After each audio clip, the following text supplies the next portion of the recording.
In the name of God, the All-Merciful, the Ever-Merciful.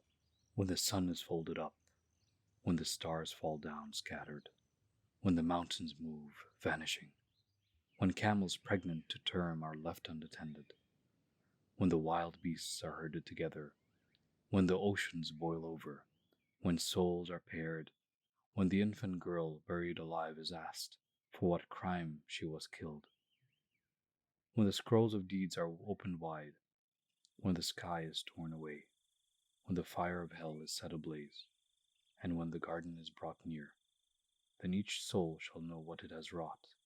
So I swear by the receding stars that sail and disappear, and by the night as it fades away, and by the dawn as it breathes.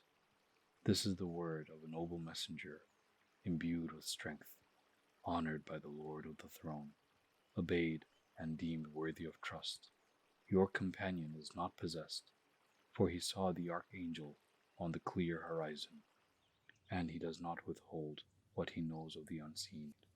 Nor is this world of some accursed demon. So, where are you all heading?